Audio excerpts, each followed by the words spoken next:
Got me hot. Yeah.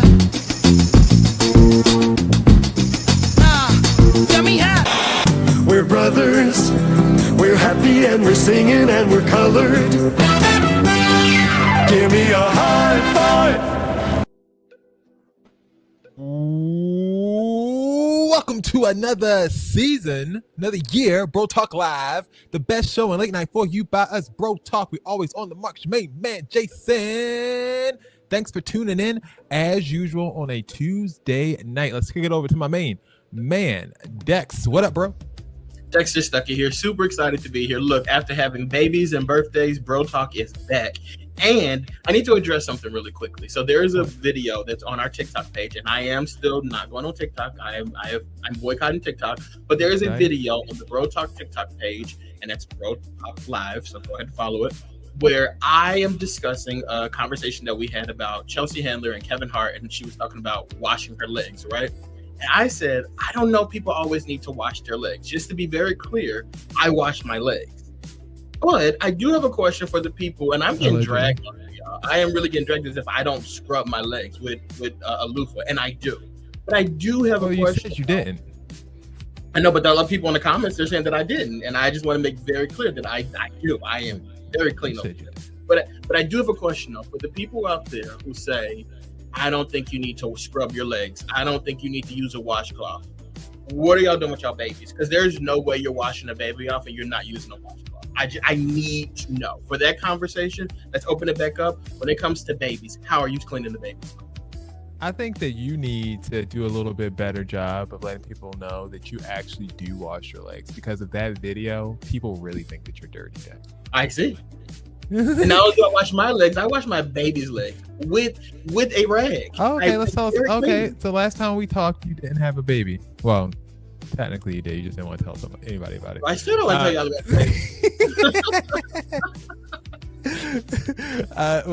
it. How is life as a father? How's it going? Amazing. I love it. It's like you guys talk about it a lot, honestly, like having like kids and stuff like that. It's undescribable. It's literally the best thing in the world. And I see why y'all have multiple kids. I totally get why people would have multiple children. You want to experience them over and over and over and over and over again. I love it. Tata guy. We don't. No, I've had 2 experiences from that. That's more than enough for me. You know? Yeah, just welcome back. It's been, I feel like it's been forever. When did we finish up? It's been since December, early December. We had the Bro Talk Awards, where I don't remember who won anything. I know Diddy got Seat of the Year, I think, but yeah, it's been a while. Yeah, but happy to be back. Happy to be back in the swing of things. I'm excited for the season. Absolutely. Now, we normally would do something like a little Black History Month situation for February. We came back a little late this year, so we're not. Sorry, no surprise. Oh, that's why I'm not surprising you. Like I policy. Yeah, that got deleted along with everything else. Bill is going to be off this. He's not off the show. This is not an announcement that Bill is off the show permanently. He might join us here and there during the season, but he's working on a very important step in his life, and we're supporting him through that. Right, Ty? That's how we say that? No, because you make it sound like he's in a rehab. I did make it sound like he was in rehab. Could be rehab, could be something else. I don't know, but the way you said it. Well, maybe he'll come on and explain it, and we'll see. Okay. But Bill is still a part of the show, and of course, we'll hear more from Bill, and we'll have a lot of guests during this season of Bro Talk Live. So we're very excited to have you guys with us as we get into a catch-up of politics.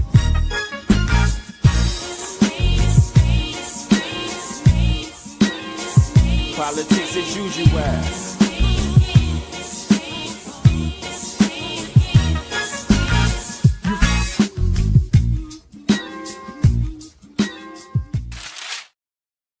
I need to change it. I need to add the second Trump reign to this. No, I don't know about that. Let's just act like it didn't happen. Yeah, I think we're good on that. All right, let's get into it. We are just 29 days into the Trump-Musk administration. That's it. It seems like doesn't it seem longer? I feel like a year has passed. It's like 4 years already. It's been ridiculous. Yeah, I just wish. already. So we're 29 days into the Trump-Musk administration, and already there's no shortage of controversy, as some people would say, chaos, and major shakeups. Whether you support them or not, what's happening right now is historic, from mass firings across the federal government to executive orders and international power moves. The first month has set the tone for what could be the most aggressive presidential term in modern history, and we've got a lot to break down. So let's go, because the past 29 days have been a ride. Let's start with aviation. Speaking of a ride, a devastating mid-air collision over Washington, D.C. left 67 people dead. But instead of addressing long-standing air traffic control shortages, President Trump instead blamed diversity, of all things, for the crash in January. It's all under investigation. I understand that. That's why I'm trying to figure out how you can come to the conclusion right now that diversity had something to do with this crash. Because I have common sense, okay? And unfortunately, a lot of people don't. We want brilliant people doing this. This is a major chess game at the highest level. When you have 60 planes coming in during a short period of time, and they're all coming in different directions, and you're dealing with very high-level computer work and very complex computers. Expertly said. Complex computer work. Brilliant. He said, I know, because I have common sense. And then went on to spit that out. Days later, he fired hundreds of FAA staffers, including those responsible for radar and air traffic control maintenance. That's right. Just a few weeks after that aviation disaster, his administration is slashing the very agency tasked with preventing them. There have been 4 commercial airline crashes in the first month of Trump's administration. There was 2 in the whole 4 years of Joe Biden. Story number 1, because I mean, we got a lot to cover, guys.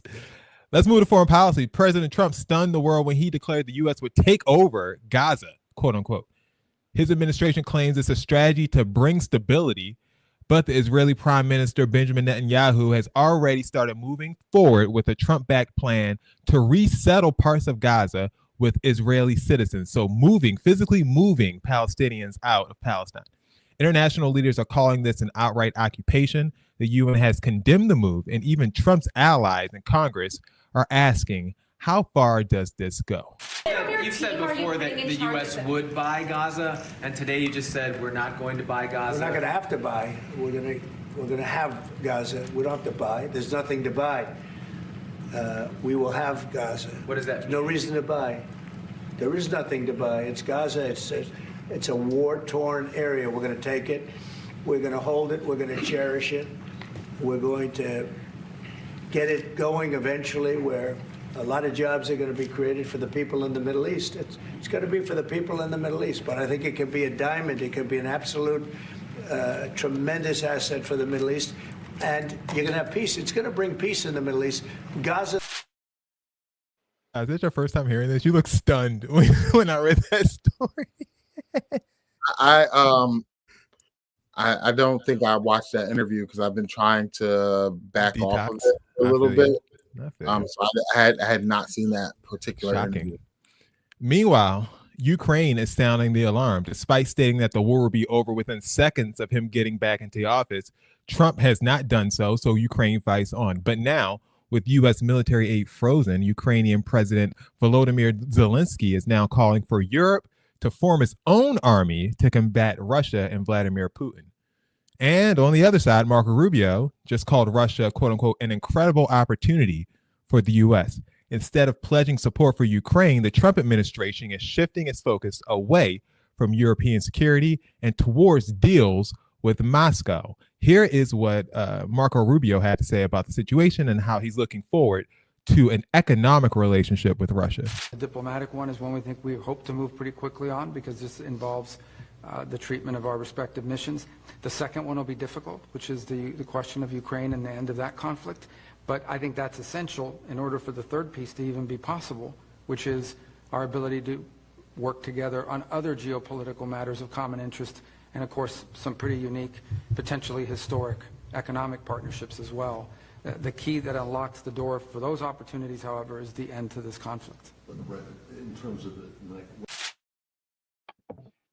Crazy. Like, and we're not even halfway done with all of these stories. Eggs. Have you guys shopped for eggs lately?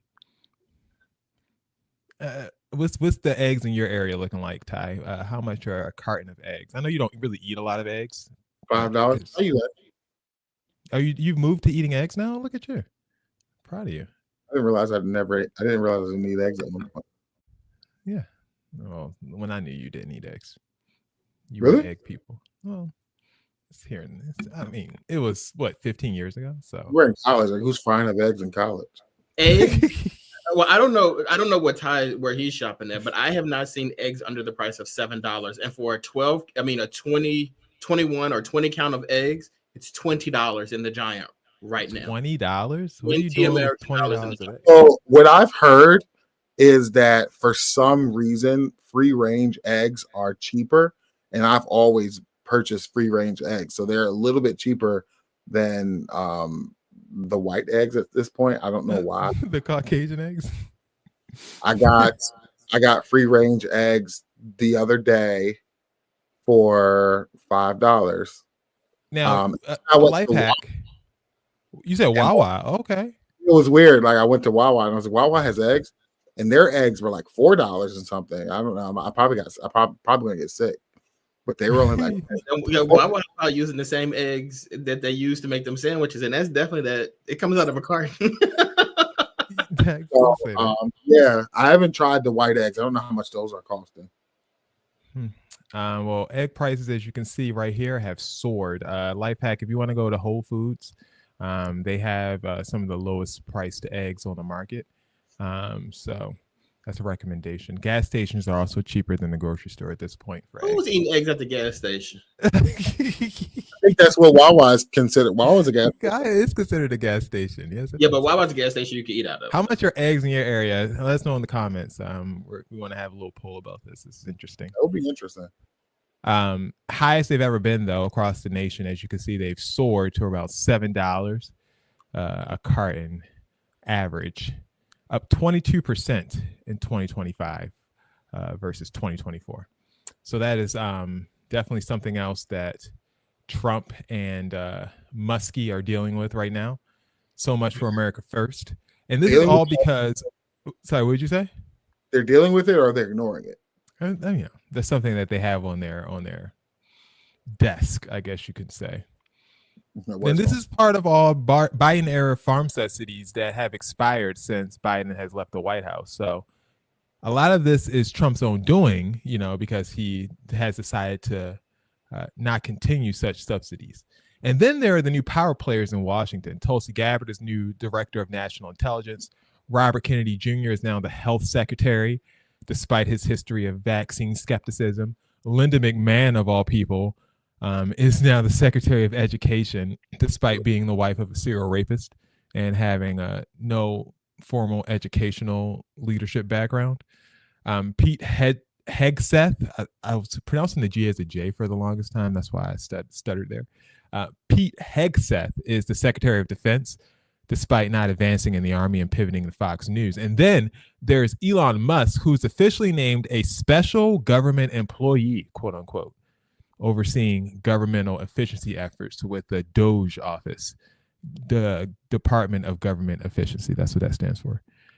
And Trump is now looking to add Canada to the mix, making them the 51st state, apparently. So things are in movement. Like I said, the first month, and we're still going, because speaking of Elon Musk, he's now deciding to fire a bunch of people in the federal government, including people who work for the FAA, and replacing them with SpaceX people, something that Trump claims that he knew nothing about.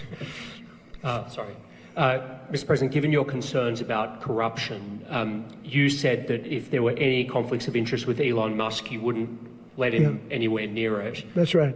DOGE and SpaceX employees are now working directly at the Federal Aviation Administration and the Defense Department, agencies that have billions of dollars in contracts with Musk's companies or that directly regulate his companies.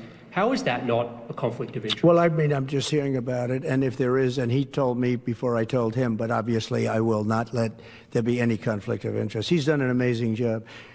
They've revealed, in fact, he's going to be on tonight, a big show called Sean Hannity at 9 o'clock, and he's on and I'm on, and we talk about a lot of different things. And any conflicts, I told Elon, any conflicts, you can't have anything to do with that. So anything to do with possibly even space, we won't let Elon partake in that. Space, just generally space. Okay. Is it me or does Trump look a little healthier? Like not running the country. No, I will admit they got that dosage right. I don't know if he's off the Xannies and fools, or if he's just taking care of himself a little bit better. But he does seem a little more clear and coherent than he did the first time around. There's no stress. He don't got to run the country this time. Elon's got it for him. He doesn't have to do anything but just sit there and look pretty. He's good. So let's take a step back. It's been 29 days, less than a month, and we're already looking at a plane crash, mass firings at the FAA, aviation security cuts, a U.S. occupation of Gaza, Ukraine abandoned, Russia being courted, record high egg prices, a new cabinet with controversial names, IRS under Elon Musk's control because you're not getting your tax returns, so kiss that goodbye, and a judge blocking the administration from seizing Treasury powers. So the question now is simple but serious. What has been the most alarming part of the first 29 days for you in this Trump administration? Dex, go ahead. I don't think there's a specific thing that's alarming to me. I think it's all alarming. I think it's the explanations that he gives. So like these things will happen, they'll come up, and then he'll actually explain it. Like when they said that he's offering government employees a severance package or like 8 months or something like that of pay if they resign from their jobs. And he's like, yes, this is a good thing that we're doing this. And then you have Elon Musk doing press conferences from the Oval Office with his son there digging in his nose. And Donald Trump is just sitting there like, oh, no big deal here. This is all fine. Then the thing with they're rolling back DEI in public schools and they're threatening them, saying like, hey, look, if you don't get rid of this, like we're going to take away funding from public schools. And like that's K through 12 and also colleges and universities. Yes. And it's kind of one of those things like if you are threatening these people with this, they're going to roll these things back potentially. I'm sure a judge will probably step in and say like, this doesn't make any sense. But like these things are concerning to me. Like the explanations for the things that are happening is very concerning to me. The firings that are happening, very concerning to me. Ty, to Dex's point, that is alarming. But what was most shocking to me was the flippant way and the flippant nature that he discussed what's going to happen to Gaza and how basically it's just going to belong to him. And he's going to do whatever he wants with it. And he doesn't even have to pay for it because, it's war torn and we're going to build it up. And it's going to be great for the Arab community over there because we're going to give them jobs. Like, to me, that's crazy. That is insane to hear. What was the most crazy thing that you heard in that whole diatribe? Like there were some early on jokes about Gaza being a great beachfront property. Yeah. And some things like that. And then like later on, you can comment saying, no, we don't have to pay for it. What are we gonna do? We're gonna take it. Like you essentially said, we're gonna take it. We don't own it. Like what are you talking about? And it's like, oh, we're gonna build it up nicely. It's so odd that nobody cares about any of this stuff. Like, I think that's the most alarming thing to me. It's not what he's doing. It's the fact that it doesn't seem like anyone cares. It's like, oh, this is okay. Like, do you guys recall when they said like Obama was being a dictator because he was essentially ruling with executive orders? And now we're like proud that Trump signed 60 billion executive orders in his first 30 days of office. And like, nope, nobody cares. I haven't decided what approach I'm taking yet. Like, am I just going to disengage? Am I going to over-engage? I honestly am taking some time to decide on my approach because this is utter and absolute chaos. It's insanity. And honestly, it was hard for me. Like the reason we didn't come back until this week was because it was just hard for me to even fathom having to read all these stories and digest the news again and read all the horrors that are on the way. It's disheartening to even encapsulate and put the show together sometimes because I have to read all this crap, right? I have to understand what's going on and the dangers that are happening. I have to formulate questions around that. So that's why it took me so long to come back, because I was like, I wasn't feeling it. I didn't want to come back, honestly. I still have like not been watching like the news stations like CNN, Fox, MSNBC. I just, since the election, like I just cannot do it, and it's getting so bad that I feel like sometimes you can turn politics off. Like, you know, we do the show and we have to like do a little segment on politics, whatever. So like you do that, but I feel like it's ingrained in our everyday life now. Like we're talking about politics affecting the price of eggs. You know what I mean? So it's like one of those things like you literally cannot escape it at this point. And literally the first 29 days. Like it's not even like we're 6 months in. Like this is the first month. Yeah, I guess the craziest part for me is like this, not the craziest part, because like I think it will be difficult for anybody to say the craziest part because it's all crazy. But one thing that's standing out right now for me is the massive amount of people who stated that their sole purpose for voting for Donald Trump, in spite of some of the concerns that they had, was that he is what amazing things he would do for the economy. Right. And I don't feel that any of those moves that he made, a lot of them were like dog whistling, cultural war stuff. Like none of that stuff is important. Now, I have my feelings about DEI that I don't know if I'll discuss here right now. But a lot of that stuff, in my opinion, has been a dog and pony show. So some of it I don't care. It always is. Like, look at the term woke. Look at, you know, the, what was it? CRT, critical race theory. Like, that's what they all are. They just pick a word that basically they translate to black, and they decide to use it over and over and over and over again. Drive it. And the point, I mean, what is the purpose of all that? And it's just like making a bunch of people angry. And I always think that Trump's agenda has always been the same from the very beginning, which is to enrich himself and his friends. And I think all 100%. The things that you're doing outside of that are major distractions. So I'm trying to that was his present. I'm trying to like see through some of that stuff, like the massive amount of stores and stuff that people are needing to now protest because they've gotten rid of all their DEI initiatives and just all this stuff. I'm really trying to not focus on all that stuff. I'm trying to like, what exactly is Trump doing? The like, Palestine, in my opinion, and I'm just going to come straight out and say it. My theory is that the Palestine situation is that the agreement was he'll let Netanyahu do whatever he wants to do. He'll be on Netanyahu. He'll have Netanyahu's back. He'll have Israel's back for all that stuff. He'll have they'll have access to the U.S. military and all that jazz. But the exchange is Trump gets Palestine, and you know at the end of the day, he gets that strip of land that they're vacating, and forever, however long that is, you know, that's what it's going to be. And that was the agreement that they made. Trump is a deal maker. We all know this. So the fact that anyone thought that this was going to be any sort of, you know, honest appropriation of land where the Palestinians would be able to move back into their own native land, like that died as soon as Kamala Harris lost that election. And that's just what it was. I mean, I don't really, I never, like, I guess for me, like, I don't really dive into thoughts about like what's happening over there. I'm always like so focused of what's happening here. And it's just, maybe I'm like distracted by this stuff because like these companies rolling back DEI stuff, like this is, I care. Like I am like those people. I don't necessarily protest, but like I am those people that's like, I'm concerned about that. I think one thing that also disgusts me, honestly, Dex, is how companies and people have just groveled immediately to whatever Trump wants to do. Like it hasn't even been a month. You haven't even put up a fight. It's like automatically we're going to change our stances. We're going to change our policies and we're going to adapt to whatever the hell Trump says to do. Like, what are you doing? He didn't even say like a penalty. He didn't say, like, for instance, with the school board, he said like, I'm going to take away your funding. He didn't say nothing about Target. Like he didn't say nothing about these companies that you guys are rolling this. They're just willingly doing at all. So that's how you know what they were always interested in. Mm-hmm. Like, and that's what it is.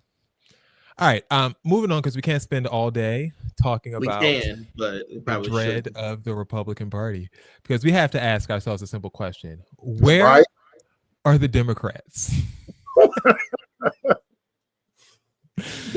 Silent, maybe watching, maybe tweeting something mildly outraged, but action, not so much.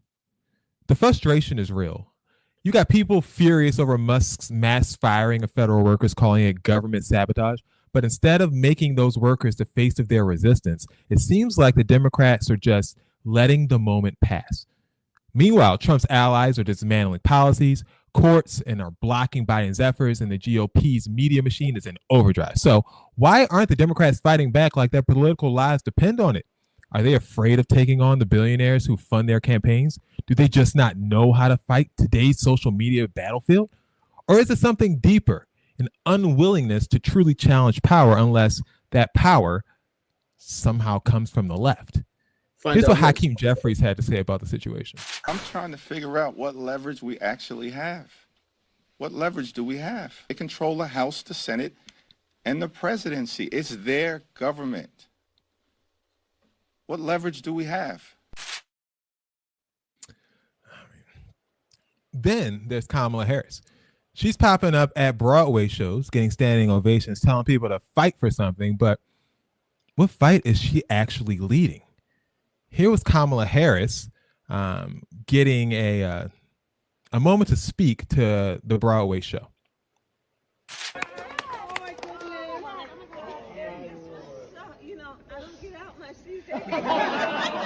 And then, you know, but spirit's tired, but you cannot be defeated. Never let anybody defeat that. Because then what do we have left?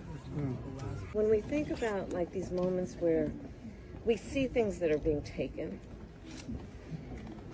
but also let's see it as a, you know, nature abhors a vacuum. So where there's a vacancy, then let's fill it. Right? And let's know that the reality is that the progress of our nation has always been about the expansion of rights, not the restriction of rights. We're seeing a U-turn right now. For those rights to be maintained, which means we have to be vigilant, and it's just the nature of it. I mean, look at this beautiful play and everything that we know he was suppressed, he had to suppress so much. But he knew, and he took those risks, but we have to be clear-eyed. And it doesn't mean we don't see the beauty in everything, right? These things all coexist. But I believe we fight for something, not against something. That's the word. Right. And that's our optimism, right? Yes. Thank you so much. Thank you. All right, with that, There's also talk of her making a comeback in the California governor's race. If she jumps in, she'd be the front runner almost instantly. But is she the leader the Democrats need nationally right now? She did get the most popular votes for someone who didn't win the presidency in history. So there's that. But this is happening while the courts are gutting Democratic policies. Biden's $500 million student loan forgiveness plan, gone. Struck down for good. So not only are the Democrats struggling to define the fight, but they're also losing the battles they've already picked. So here's the question for you guys. What should the Democrats be realistically doing here? Should they wait for all this to fail on its own? Should they be out there right now canvassing for new leaders who actually know how to fight? Or is it time to admit defeat and start thinking about a whole new political movement? What do you guys think? I think they should be doing what they were elected to do. They should, somebody should be stepping up in leadership to see, like, you still have races coming up. You still have primaries coming up. Trump's term is only 4 years. You really should be building up. Allegedly. You really should be building up leaders. So it's like people should be hearing from you. People should be hearing your voice. People should be hearing that you oppose what's going on. People should be hearing, what powers you do have. People should be aware of what you voted for. I think there right now should be an explanation of, like, we voted on this thing's illegal, he can't do this, don't worry about that, that's this, he can't do that, this is being challenged in this court, this is being, like, they should be out there, their voices should be out there letting people know from the Democratic perspective what's going on, instead of just kind of silently letting chaos happen. People should be hearing from you, like, you're still you were still voted in office.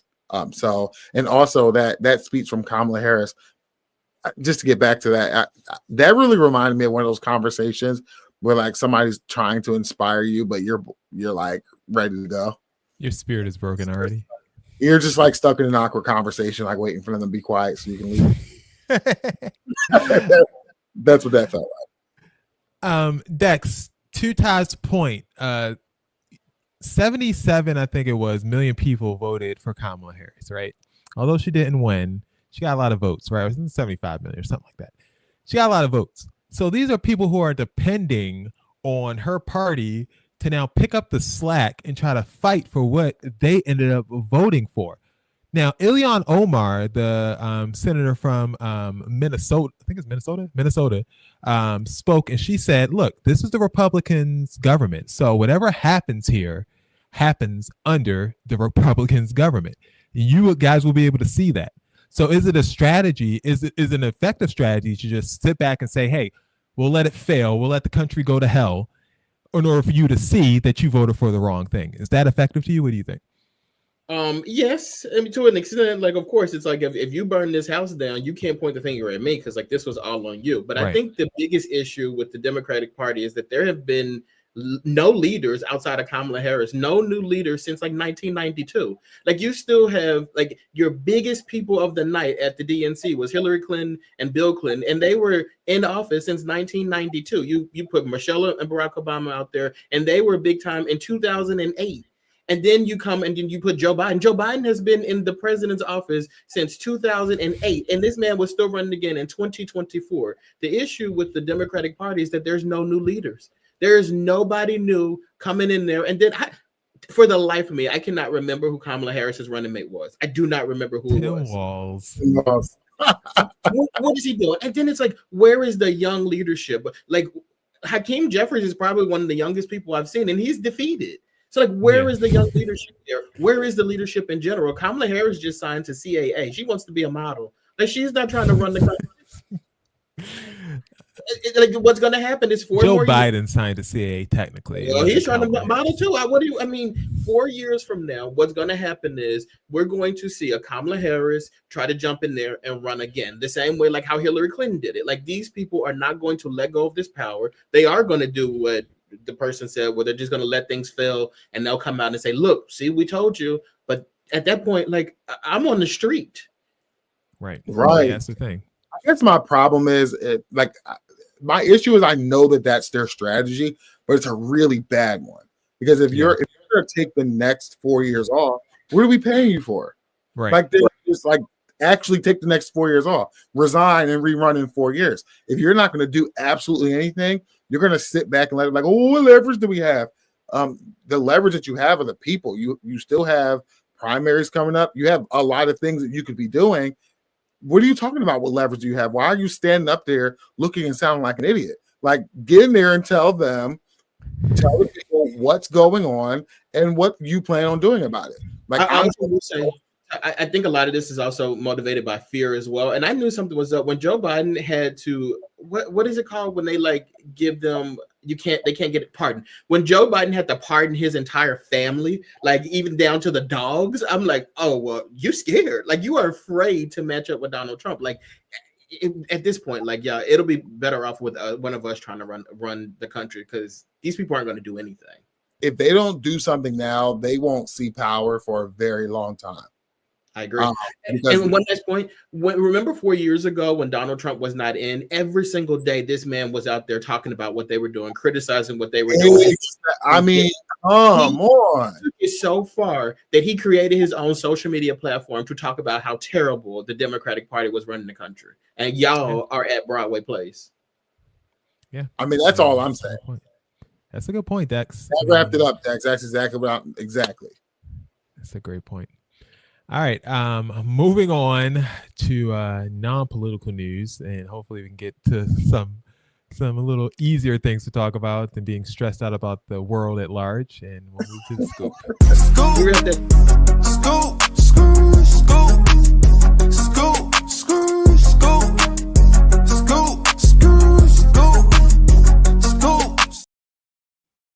Sorry, what were you saying next? I said we wrapped that up good. I'm proud of us. Oh, we did. Yeah, sorry you hopped in on that little 0.25 delay that we have when we go to the clips. All right, everyone, here we go again. Just when you thought the dust was settled on one of the biggest rap feuds in years, the beef that won Beef of the Year at the 2024 Bro Talk Live Awards by a record margin, by the way. Both Kendrick Lamar and Drake are proving that they're far from finished. Since we last updated you, Kendrick has been stacking up wins, sweeping the Grammys, won all of his categories, won 5 Grammys, which is insane, and delivering on a historic Super Bowl halftime show. Meanwhile, Drake is refusing to fade, setting his own streaming records, filing lawsuits, and making some very bold fashion statements on tour. So is Drake's rebound already underway? And could this end up like Nas and Jay-Z, where both thrive despite the beef? Let's get into it. Kendrick Lamar's diss track, not like, what do you say? Nas thrived? Yeah, Nas has won several Grammys since. Nas won 1 Grammy 2 years ago. Okay. Kendrick Lamar's diss track, Not Like Us, isn't just a song. First of all, Nas won that battle, by the way. So what are you talking about? He ain't win the war. So it was Jay-Z who had to do the comeback. He ain't win the war. Okay, well, he won the battle. That's where we're getting at. Don't interrupt me again, though, because I'll meet you.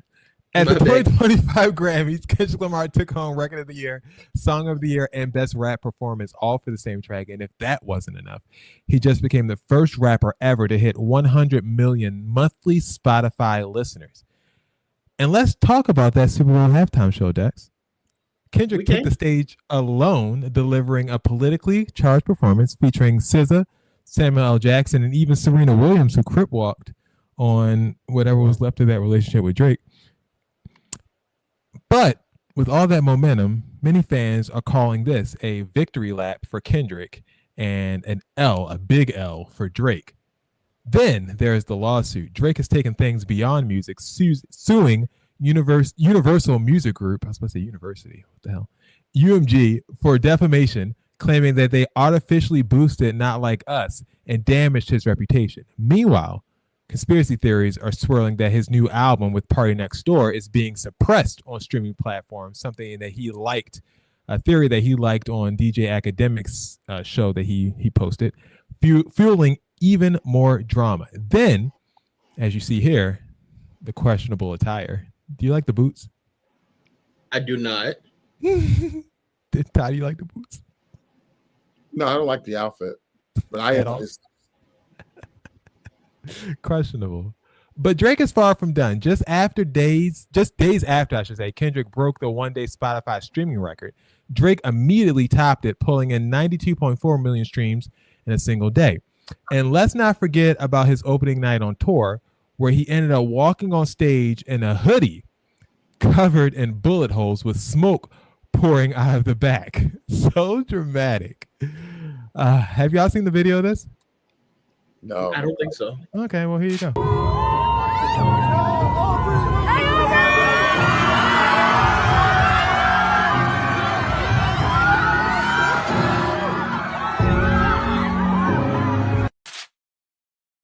Love that.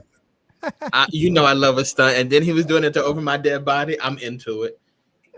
If the smoke detectors in my house wouldn't go off, I would totally do that for the Real Talk Halloween show. Like, that would be my costume. So dramatic. Like, what are you doing, dog? So let's debate. Is Drake's rebound already happening, Dex? And will this turn into a Nas Jay-Z situation where both rappers continue to flourish despite, an all-time beef? What do you think? Well, I will say this, though. I want to make a confession. Okay. I, as the resident Drake stan on Bro Talk Live, I have not listened to some sexy songs for you. Look at you. But I have listened to GNX, and I like it. I bet you did. I did. I like Kendrick's new album. You did. I know. After watching the Super Bowl performance after it happened, I like that too. I know you did. I don't dislike Kendrick Lamar. I don't hate Kendrick Lamar. Okay. So there's no more Little Man. There's no more Drake. I think Kendrick Lamar is none of that. Kendrick Lamar he's worked for it. He has earned my respect. Okay. Hey, he beat your man's ass so bad. with the 5 Grammys and like the Super Bowl performance, which I didn't like it initially, but then I liked it or whatever. I think that I think Drake is gonna be fine. I think Drake is fine. I don't really think anything's gonna come out of this when it comes to Drake or whatever. I'm actually just very impressed with Kendrick Lamar, and I do think, outside of myself being realistic, I do think Kendrick has introduced himself to a huge new fan base. Like I am, Eric, I am not Dexter. I'm not like these people who were Cowboys fans yesterday and Eagles fans as of February 2025. I'm not those people. I will not be jumping ship. I am still a Drake fan. Liker. I don't know if I'm fan, but I'm a Drake liker. But I think Kendrick has been very impressive, and I don't think this will be a Nas and Jay. Actually, no, I think this will be a Nas and Jay-Z, except the way I look at it, where one of them run laps around the other one, and the other one just sits down and cries about his daughter or something. I don't know. Okay. Well, me saying that Jay-Z had a much better career than Nas did, and they're not even equal. Well, true, but I get what you're saying. Ty, how do you feel about the beef? Is it over for you? Has Kendrick completely sealed the deal? Is he going to go down in history as the, overall rapper of this generation? No, I don't care about the beef per se. I was getting into some of the stuff with the lawsuit. I thought it was all pretty interesting stuff. And after interesting in what way? As in you believe it, or interesting as in a desperate ploy to try to no, I definitely believe it for sure. Like I'm definitely on Drake's side with the lawsuit. I think that's all legit. I hope he wins the lawsuit. As a matter of fact, if Drake wins his lawsuit, I think it'll do a lot for other artists who are kind of having to deal with these companies. Okay, so let's explore this. So you think that Universal Music Group decided that they were going to boost Kendrick's diss versus Drake versus Drake's diss versus Kendrick, when Drake was already the bigger artist, and it would have made more sense for them to boost Family Matters than not like us. Right, he newly signed to them.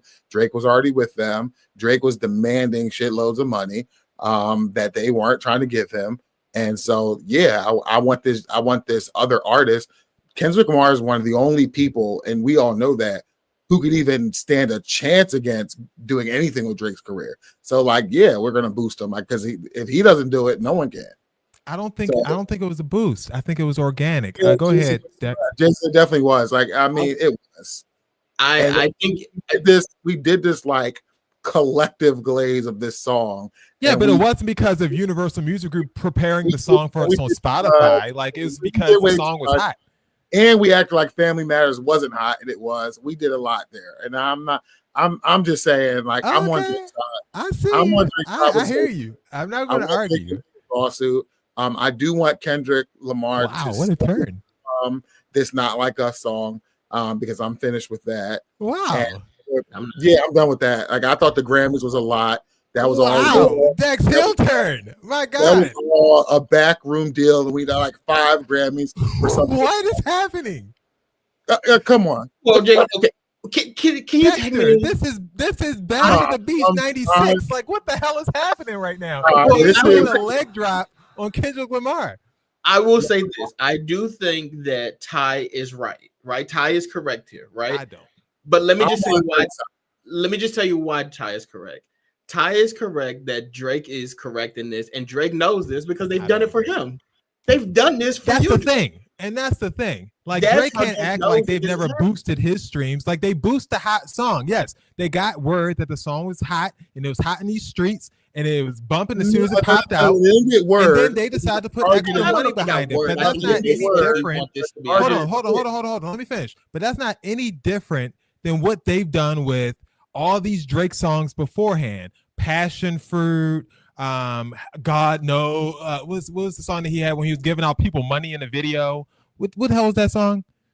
God's Plan. God's plan. Yeah. God knows. Yeah, God's plan. But just, what I'm saying is where I disagree with you is where I think that I don't think it's necessarily completely organic. I think that they see a song. Were you on X that night? just listen. I think that it's not a song. I'm not saying that the song people didn't like it and didn't respond to it, but what I'm saying is I don't think it's always as like, for instance, like you listen to some of these records that come out and you're like, you mean to tell me like this is the best song that's on the charts right now? You look at the charts right now, and I'm not saying first of all, Drake has had about 15 number one songs that wouldn't have been number one if they didn't pay for it. But that's what I'm saying though. I don't think it's an organic thing. I think that there's songs that these are artists that they want to push these artists, so then they do this, and I think that is like common. And I think Drake knows that. He's blaming them for doing that with Kendrick because they've done it with him plenty of times. Kendrick is being used, right? Kendrick is being used, and I think this is a good moment. I think you guys, but Kendrick is definitely being used. Like Drake needs to win this lawsuit. Kendrick is being used and he's enjoying it because it's a good ride for him. Why not? But this was all orchestrated. Like it was very, very orchestrated, very targeted. Backdoor. 20 rappers going against one rapper. Like and like it's very obvious to me. It's like, what is this? No, you know so what? Ty, let me finish. Let me say this: if Kendrick's being used, if you believe that this was just an organic, Kendrick is the king of, and he just decided to take Drake down because of a small diss, then a small diss? Drake has been dissing Kendrick for 7 years. Ty, what are you talking about? Well, why it's he a build up. It's been a build up. Well, why did he diss him back 7 years ago then? Right.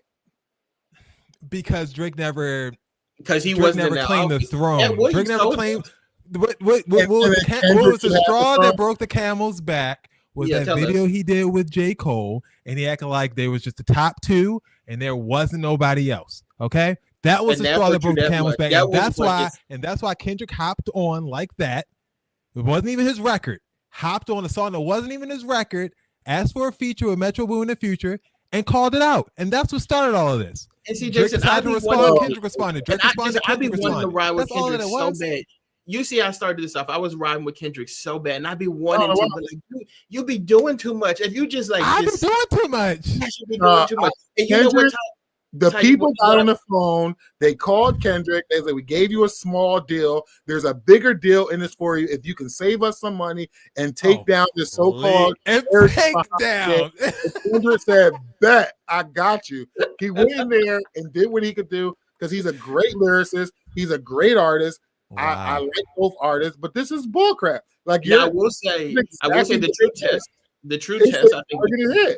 The true test, I think we can all agree with this one is we'll see where Kendrick goes next. Like if he can't move past the Drake stuff and just release new stuff where it's not coming at Drake, we're not worried about Drake, and we'll see where it goes. Let's see what happens next year at the Grammys. Finish this segment. I'll Let me drop my something drink. important. This is my last. Well, we got. You got to move to the next story. I'm gonna tell you this last thing I'm gonna say on this. I don't care how good Kendrick Lamar can rap. We're not living without Drake. We can't survive on Kendrick Lamar's music. We can't. Well, I could live without the last album. He doesn't do what we need to do. He doesn't do what we needed to do. I enjoy his music when I'm in that mood, but Drake is still very important to the industry. I think both artists will make it out of this just fine. However, I do think this whole thing was targeted. I want Drake to win this lawsuit, and I want everyone to look deeper into the lawsuit than just to say, "Oh, Drake is being bitter." That's all. No, when I read up on that lawsuit, it definitely was some stuff in there that like you got to look at it and be like, yeah, Drake actually might have a point there. My only thing is, I think Drake knows about this because he's benefited from it in the past. That's the only caveat that I have with like Drake in this lawsuit. It's like you've benefited from this, and other people around you have benefited from this, and now you're upset that somebody else is benefiting from it. Kiana said, I would back the lawsuit if it was anyone else but Drake. He's a culture vulture, and everything was cool when he was the beneficiary of the label's games. He's a hypocrite, and his peers hate him because he's an awful person. I think that kind of sums up what we all think here. Then I will say the biggest thing about Kendrick is that I think he has exposed Drake for the culture vulture that people say he is. I mean, like it's hard to look past that. And there's other things that he's kind of exposed them for. And I do think it's a good thing because I think Drake will calm down and not be hanging around these children anymore. So this is a win-win for everybody. Eric says Drake's last 3 albums were hot garbage. As a Drake fan, I will say the last Drake album that I liked was Nothing Was the Same. Okay. And that's that on that. And I do have another question before we move on. Are we talking about the Grammys at all? Because if not, I need to say something real quick. Actually, two things I need to say real quick. Go ahead. Okay, one, I feel like we moved on from Irv Gotti passing away way too fast. Like Irv Gotti passed away, and people pretended like they care for 24 hours, and then now like nothing. I didn't even hear anything about this man being buried. That's number one. And then number two, I got a bone to pick with Beyonce. Like, I know that we're big fans of Beyonce and all that stuff like that, but we people have campaigned for 20 years for Beyonce to win Album of the Year at the Grammys. She won Album of the Year at the Grammys, and she said she got up on the stage and she said, oh, "Thanks, y'all," and walked away. That's a problem. But people have been giving their lives and arguing with people and losing friends on social media because you have not won this Album of the Year in this Album of the Year category. You get up there and that's the best speech that you can do. Come on, Beyonce. That's all I have. Are those people me?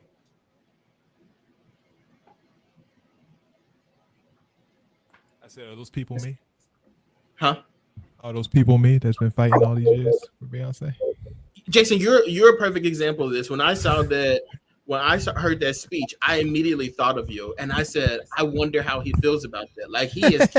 It was very short. It was very short. He has campaigned for this woman for decades. I literally argue about it every single year you do. Like you go hard. Like you're not even like a beehive type of guy. You go so hard. And what was your reaction to that speech? It was, it was quaint. You were disappointed, and I know that you were disappointed, and I don't blame you for being disappointed about that. You should have been disappointed. Jay-Z got up there last year and was like, some of y'all don't even need to belong in this category, and they gave them man hell after that. And all for her to get up there and be like, I think maybe she was genuinely shocked and wasn't really prepared. Why was she shocked? She paid for it. Stop it. But I think what albums where like she definitely should have won, like she's definitely gonna win, and she didn't. I think this album, she received so much hate for it, and so, like, there's no way I'm winning for this one. This is the one like it was a lot going on there. So she probably didn't think she was going to win for that one, and just like, well, she could have just checked the bank account and saw that the check cleared. I don't understand why she wouldn't think she would win. Like at this point, I just don't even care anymore, and so I don't even care anymore. Speech. And Beyonce has not been giving speeches for 25 years. Yes, she has, Dex. Like she's been. What are you talking about? Destiny's Child came into being back in like 1998. Like she's been giving. And she's been talking. She's been accepting awards. She talks, but like that's what happens when everyone gets older. You stop talking as much. Okay. Well, she gonna harm people. She got think. Kendrick gave a speech. Kendrick's not Beyonce. Kendrick's younger than respectfully. Coherent. Respectfully. Beyonce is the. Dex, literally, Beyonce has the most Grammys in the history of the award show. Yeah. So she's giving more speeches at that award show than anyone, right? Taylor Swift wins Album of the Year every other year, and she don't say shit. She don't say nothing. Yes, she do. She gets up there and she still has. She get up there and she says, "Well, thank you guys for voting for me once again, and I appreciate it, and I'll see you guys next year." Well, like that's what she says. Well. Her goofy ass. Well, you know what? Y'all accept mediocrity, so that's fine. Y'all accept it. Y'all buy the liquor, y'all buy the perfume, y'all get the tour tickets, y'all Cowboy Carter it out. Okay, enjoy.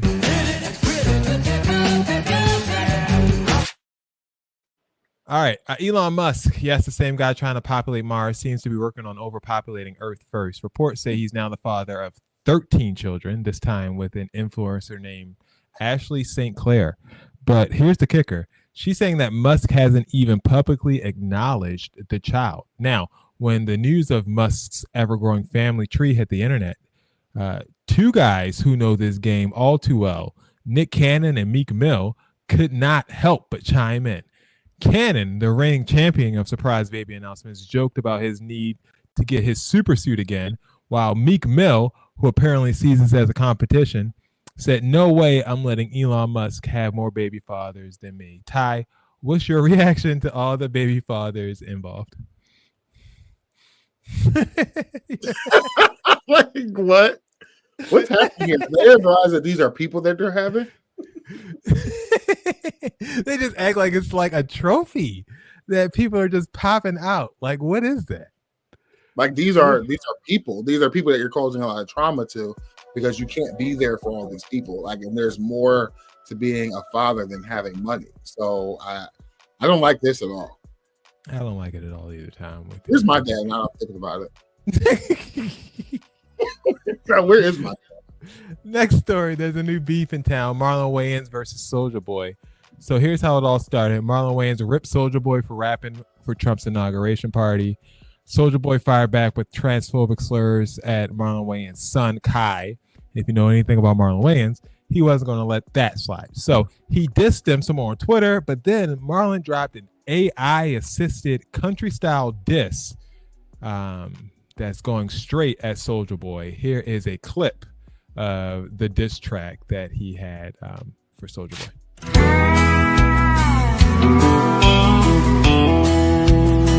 Soulja Boy's on Krenak and meth. I can smell it on his breath.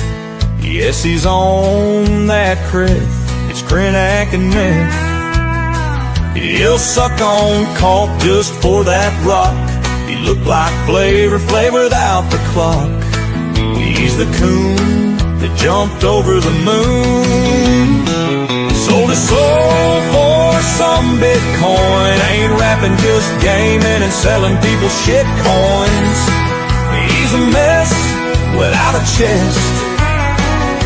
His only hit was Superman. Now he ain't got nothing left.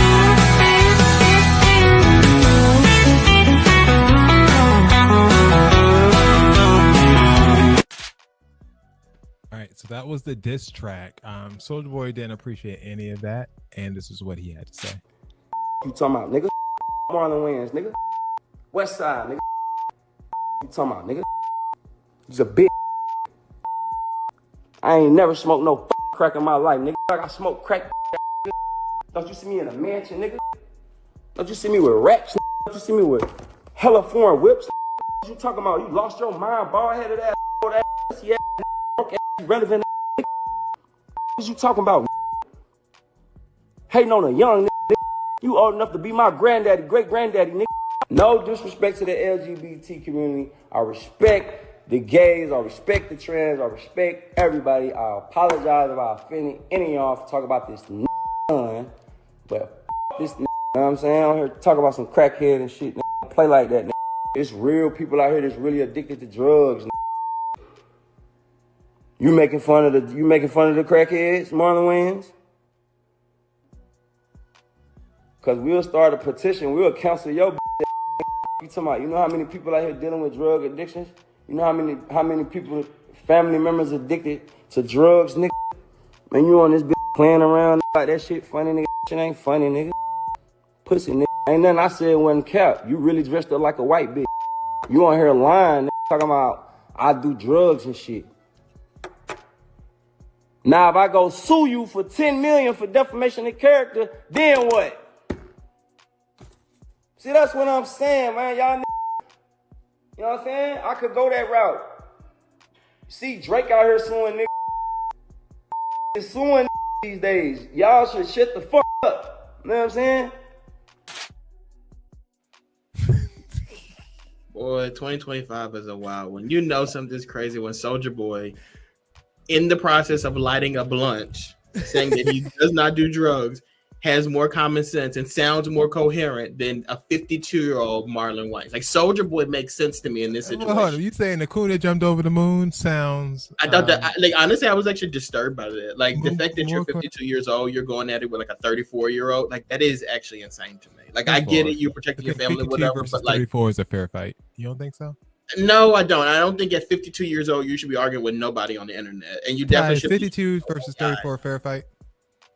I mean, yeah, I mean, you're technically old enough to be his dad, but you think that's appropriate for a 52-year-old to be arguing with somebody on Twitter? Have taken that approach to their beef. I guess it started with an insult to Marlon's child. So I mean, I don't. Started with an insult to Soulja Boy about rapping at the inauguration. Oh, so Marlon started. Yeah, Marlon 52. spoke on it first. Yeah. I mean, he was on a radio station and they asked him about how he felt about people like Snoop Dogg rapping at the inauguration, and he went off about Soulja Boy, saying Soulja Boy is a has-been and doesn't have any career and all this stuff. So Soulja Boy responded. Yeah. So I didn't think the song was good. So I think it was stupid. You didn't like that song? I thought it was okay. No, You thought that was good? I thought it was okay for a comedian. Yeah, he's not a rapper. And why did Flavor Flav have to catch a stray in there? Like, what did he do? He didn't do nothing. I don't like saying people be on drugs and stuff like that. I think I'm with Soulja Boy. Like, that is very serious to like say somebody be on drugs or whatever. And if you do think the boy's on crack, whatever, you really want to laugh at him for being on crack? Like, you think that's okay? He also laughed at him for being molested. I didn't think that was appropriate. So there's that. All right, moving on. ASAP Rocky is officially acquitted, a free man. Acquitted on all charges in his high-profile gun assault trial. The verdict came down after 3.5 hours of jury deliberation and courtroom reaction. Emotional, to say the least. ASAP literally jumped over the gallery wall straight into Rihanna's lap, hugging her, as the crowd erupted when he was announced that he was acquitted. And let's not forget, Rihanna was there for almost every single day, front and center, supporting her mans. Now, this trial had everything. Celebrity defendant, conflicting testimonies, missing evidence, and even accusations of an AI faked recording. Prosecutors claim that ASAP Rocky fired a gun at his former friend ASAP Relly. But Rocky's defense, he says it was a setup and that he only fired blank rounds from a prop gun to stop an attack. Beyond the legal drama, this case raises questions about celebrity friendships gone wrong, the justice system, and even the role of public perception in high-profile trials. And let's be real, Rocky's already making moves post-trial. He's headlining Rolling Loud coming up. He's co-chairing the Met Gala with Pharrell and LeBron James. And he's starring in a Spike Lee film. So congratulations to ASAP Rocky. Interesting note in this case, they did interview some of the jurors after the trial was over. And those jurors said they did not believe ASAP Rocky had a fake gun, but they did not think that they could prove that he did what he was accused of doing. So that's why they let him off. So congratulations to ASAP Rocky. History is repeating itself. Like, Donald Trump is in office again. The Eagles win the Super Bowl. Yeah, all three of these things happened the last time Trump was in office. I'm telling you, everything is just COVID is coming, y'all. Winter is coming. Oh no, not winter. Or terrible news. All right, congratulations, ASAP. Let's move on. While we still have a little bit of time to give. I got a question. I got a question.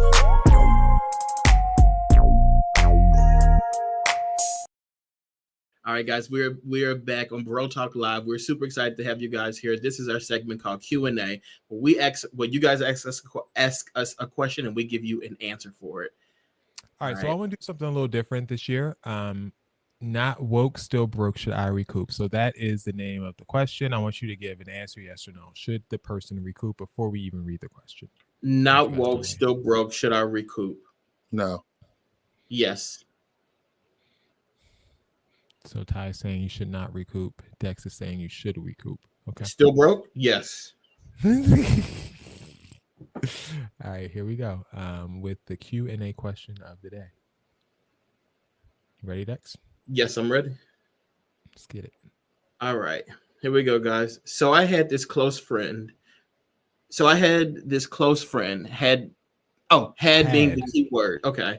Who went full MAGA over the past few years. Got somebody like that too. Before the election, I warned her that Trump 2.0 would be a disaster, but she was all in. We stopped talking because I couldn't deal with the conspiracy theories and billionaire worship. Well, here we are. Trump's back. The economy is in the gutter, and chef kiss. Her husband just got laid off by Elon Musk. Guess the tech bro fantasy didn't work out. That was shady. And here's where it gets interesting. I once lent her money in the pre-MAGA days. Nothing huge, but not chump change either. I never demanded that she pay me back, and she never offered. Now, part of me really wants to reach out, not just to see how she's justifying all of this, but also to politely remind her that she still owes me. But is that too petty? Should I just let this one go and enjoy the poetic justice from a distance? Or is this actually the perfect moment to collect? This is actually hilarious. I don't know. I am never operating in like a level of pettiness. Like other you people don't fight do. against something, you fight for something. Like how Yeah, I don't operate that way. I'm just not like, now that I see that I was right about the situation, let me now really dig in and really mess your head up with this one. Do you mind that's me what the getting Republicans do, Ty? That's what the Republicans do. yeah, but that's not really like, I don't think we should let people's craziness change who we are at our core, if that makes sense. So, like, I'm not that person. But So no, I personally would not, if I wasn't checking for the money prior to me thinking you went full nutty, I'm not going to check for the money now. Like, I'm not doing that just to be spiteful. Like, if I wanted my money back, that's different. Like, if I was always asking for my money back because I told you, like, this is a loan, not a gift, I expect to be paid back, then yeah, I want my money back. But if I'm doing it just to say, like, I want to reach out to you and see how you're doing, then say, by the way, you still owe me money, this is what you get. Like, because the reality is, you can't hurt those people without hurting yourself. Like with all these Trump policies and all this craziness happening, like, we are hurt as a collective. Oh, so it doesn't matter. Oh, please. What was that? I mean, we are. Like, y'all not getting y'all student loans forgiven. Y'all groceries high. Hold on. But who did get their student loans forgiven? Let's get into that. Right now. Okay, exactly. I mean, groceries still high. Dex can't afford to eat eggs anymore. Like, where? I mean, how is this helping? Especially with that. So you mean to tell me that I am, like you said, we're all struggling, right? We're all in this struggle. All of us. It just sucks that. But they voted for the struggle, right, Dex? You voted for this struggle, and I want at my core. You said at your core, this is how you are at your core. At my core, I need my money. I need to buy eggs. At my core, I need to buy eggs. So please reach out to this person and please get your money back, and don't ever give her no money again or anybody else. Period.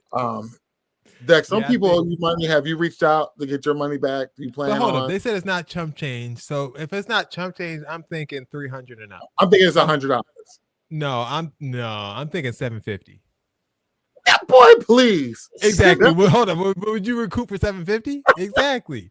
No, you would have never gotten away with my $750 for that long. Like, never would have. We stop talking. I'm not gonna. If we're still talking and operating in friendship, and you think you want to walk around with my $750? Absolutely not. You owe me $750. We're not gonna not be friends until I get my money back. Like, after that, we just part ways. But until then, like, we friends. Hold on, Beck, you're very giving. So what's your limit before you start? I'm asking for it back. Me? Yeah, you, because you're the most giving person out of all of us. That's a good question. I think, well, I have a baby now, so my life is like different. I don't really like lend out money anymore. But I think the max I would probably give is probably $500. I don't think I would do more. 500 is crazy. I was thinking 3. 500 is crazy. What are you gonna do with $300? What do you mean? You can chip that. You can pair that with whatever someone else gives you. I'm not. See, that's the thing about me. I'm not going to give you everything you need. I'm here to contribute so that you can help get what you need from other people as well. Y'all got money. Because you're not just going to hold me. You're going to hold the other people too.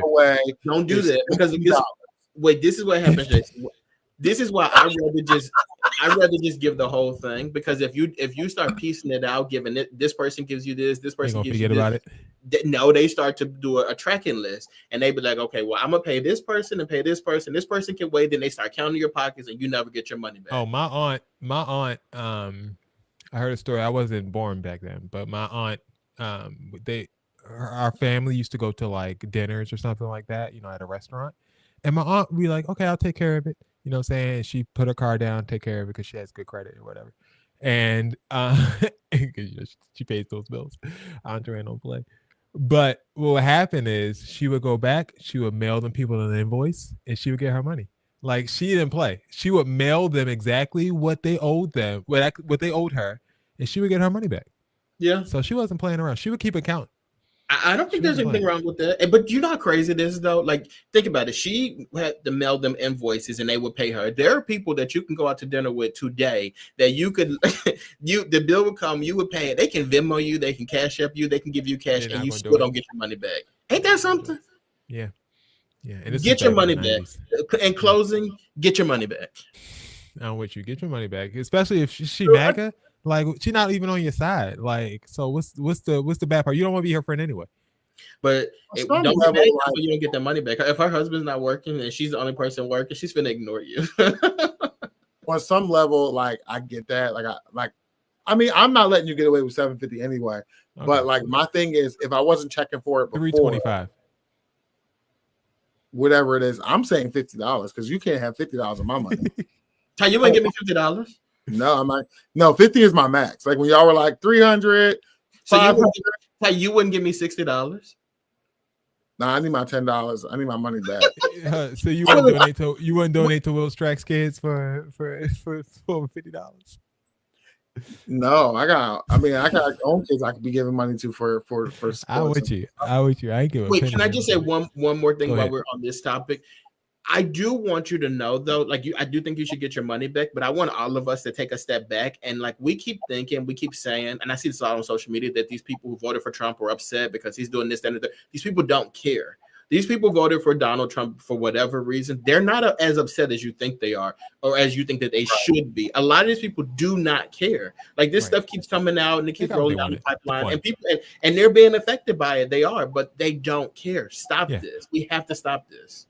I think they care when it affects them directly. I think they don't care about the general chaos or what we view as chaos. I mean, I honestly, as speaking with some of them, they don't think this stuff is chaos. They think it's this is what they think this is what they voted for. So they think that this he's really getting the job done.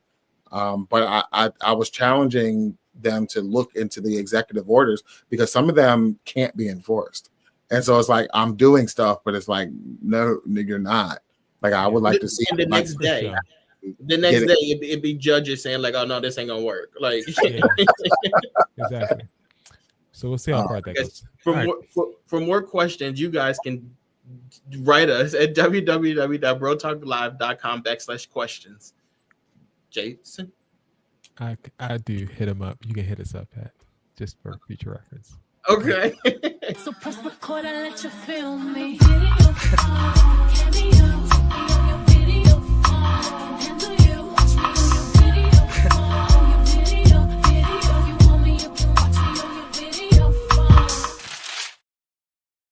All right, time for the clip segment of the night. Tonight's category is called Caught Slipping. So these are people who necessarily didn't expect things to happen, but they ended up happening anyway. Let's start with Paul Blart Mall Cop. Hey man, be honest, man. How you gonna protect this motherfucker like that?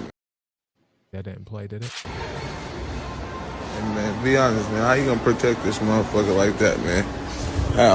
How?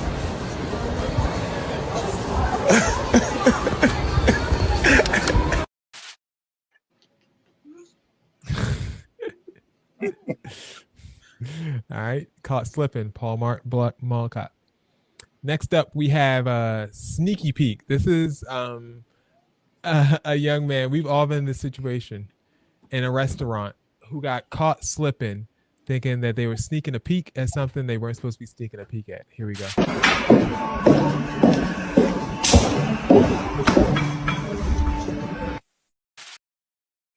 What do you mean we all been in this? I've never been in this. I've never been in that situation. I've never been in that situation. I'm trying to get you. I'm trying to get you, Sneaky Peek.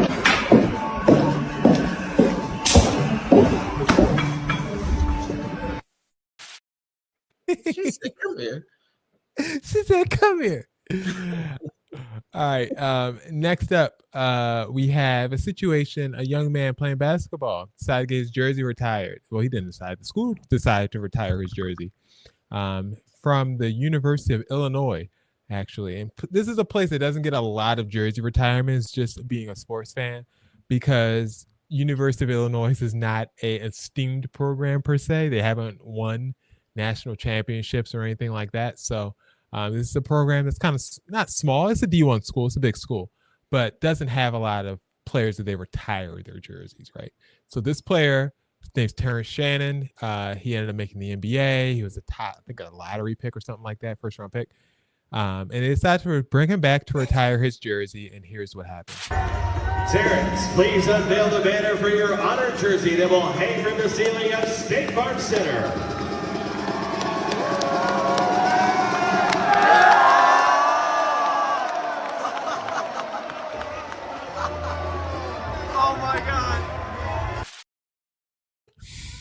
Could you imagine the embarrassment? I wouldn't be embarrassed though. You wouldn't be embarrassed if someone was hanging your jersey upside down? No, I'd probably try to do like a cartwheel type of thing. I would try to make it funny. I wouldn't. Honestly, that's probably the only way we would have seen it. So that is a good point because I don't think that's something that would have been on anyone's radar. I mean, Terrence Shannon was a fine player, but it's not like that would have made SportsCenter otherwise. My jersey is retired. Like at the end of the day, like I'm the man around here. And they gonna hang it up right. I'm the man around Yours ain't even hanging upside down. So what are we doing here? Like, come on. I'd be embarrassed if I was the person who was responsible for hanging the jersey. Yes. I was responsible if I was the retiree. Like you said, I'm the man around here. All right, last but not least, this one's Tell the Time. So I guess you call him a man, young man, came home high on weed.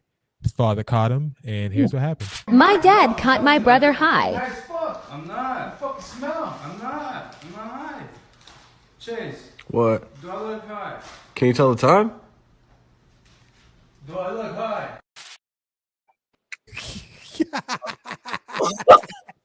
Come on, Soulja Boy. Can you tell the time? Time. I'm not high. That was the good old days. Dad, whatever the punishment was, go ahead and do it because he high as a kite. My dad caught my brother high. Guys, fuck. I'm not. Fucking smell. I'm not high. Chase. What? Do I look high? Can you tell the time? Do I look high? Side note, that's a nice place they got. High ceiling. It looks like Soulja Boy's house too. They got the same aesthetic in their house. Nevada or Arizona is where I'm guessing. All right, which clip wins caught slipping for the day? Is it Paul Blart Mall Cop who was caught slipping on his How? A sneaky peek, man who's taking a pic, or Tell the Time, or the jersey retirement? The Mall Cop. Mall Cop? Absolutely. I'm going with the time.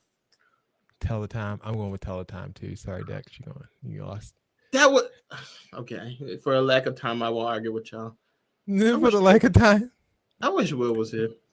He would have been on your side. He would have definitely picked the same one as me.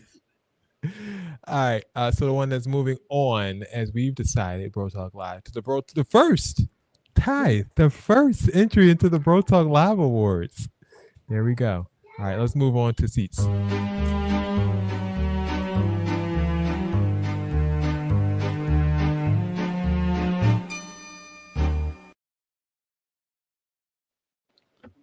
I mean, I enjoy seats because this is the part of the show where we can just randomly talk about things that happen to us, things that we've seen in the news, things that we feel like are going on that just shouldn't be happening and need to be addressed. So at this moment, gentlemen, do you guys have seats after such a long hiatus? I'm sure you do. I keep talking. What's happening? No, I have a seat. It's just a really quick one. Restaurants, guys, Valentine's Day is the same time every single year. You know what the weekend of Valentine's Day entails. Hire more staff and hire competent staff. Like, there is no reason for a person to go into a restaurant and be told that the wait is 30 minutes and they say that is fine. And the, what do they call them? The hostess says, damn, okay, and writes the person's name down. That is unacceptable behavior. And like, we don't need to keep going through that. Also, and I don't know what people's pockets. Hold up. They did that to you? Yes. This lady, she said, damn, okay, I guess we're going to be busy like we was yesterday. I guess so.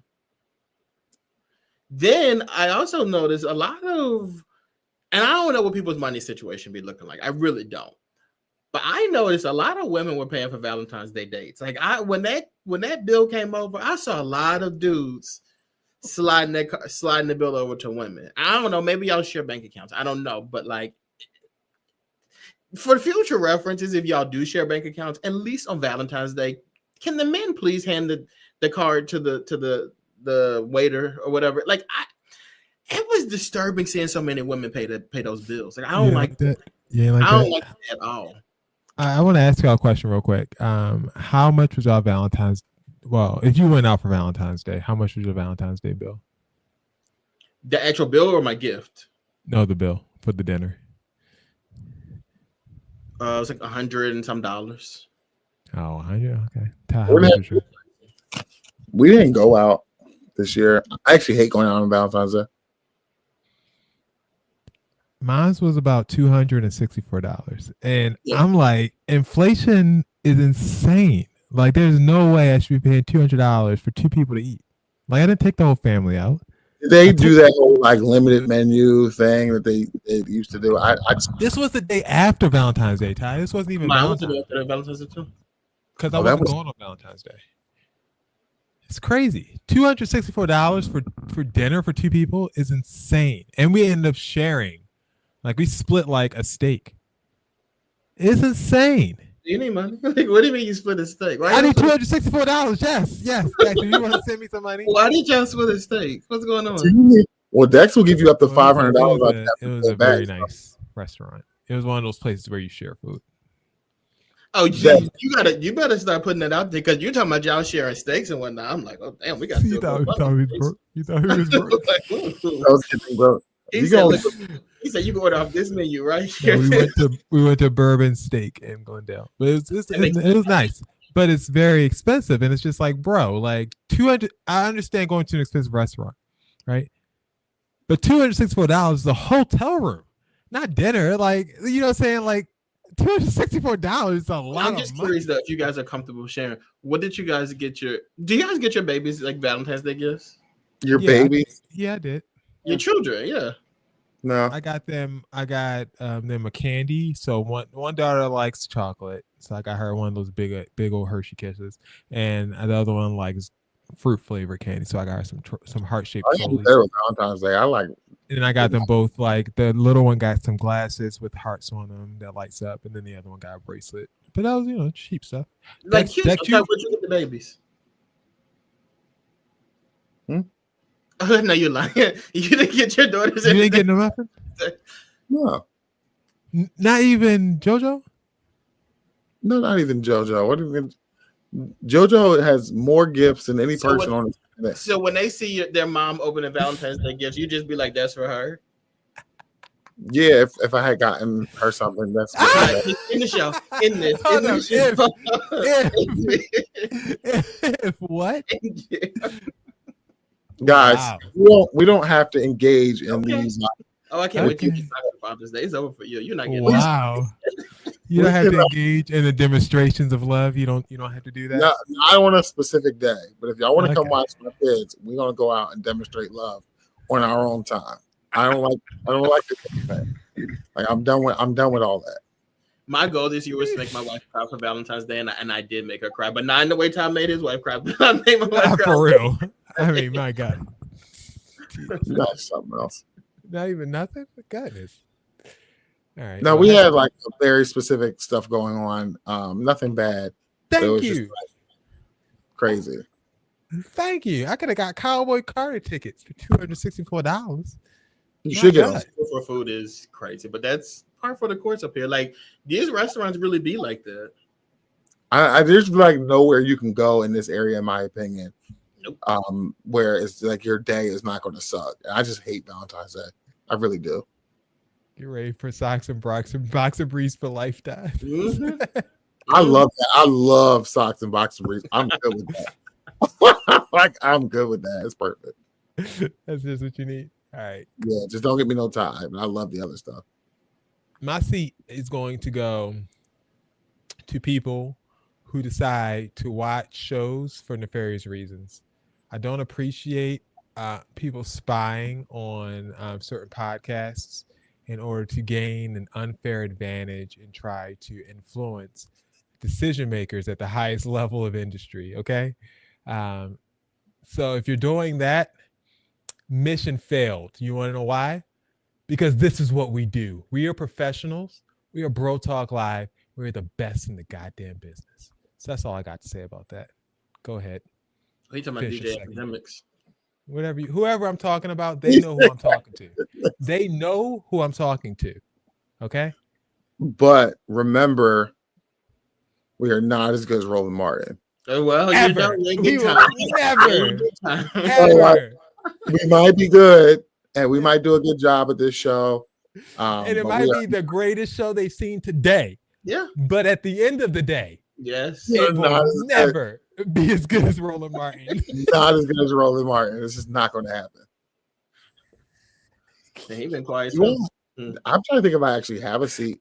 Sorry, people who have no idea what we're talking about, there was this woman who left a comment on our YouTube videos that said, "You guys are good. I like your show, but you are not big time like Roland Martin." And I just had to bring it up time after time. It's the most hilarious comment we've ever gotten on the show.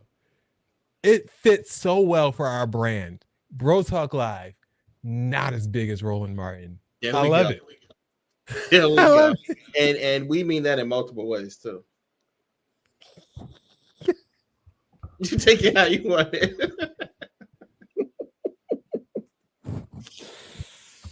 Okay. I think that seats for the week. All right. Yeah. All right. I've spilled about 6 ounces of mezcal on my rug, so I'm not happy about that. But the bottle was fresh when we opened it, so there's more in the jug, okay? For everyone, don't forget, hit us up. Instagram, TikTok, Twitter, at Bro Talk Live. It's the same handle across all of these domains.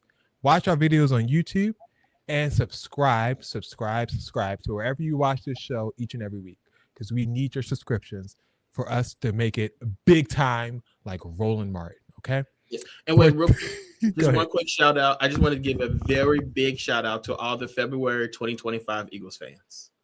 Oh, okay. Shout out to Will. It's a bunch of them. How can we cover our Super Bowl win on the show today? Okay, what do you want to do? Ka! What do you want to do? What's your symbol? What do you want to do? I want Will to go in here and yell, "Go effing Birds," like he was doing all that whole day. Oh, was that what he was doing? Oh yeah. I mean, Cowboys fan William was doing ridiculous. What? He was blowing the whistle, yelling, "Go effing Birds." He had a whole jersey that was signed by Travis Kelce. Jason Kelce. Jason Kelce. He was an Eagles player, I'm sure. Yeah, Jason Kelce. He had a whole thing. Wow. It was fun. Wow.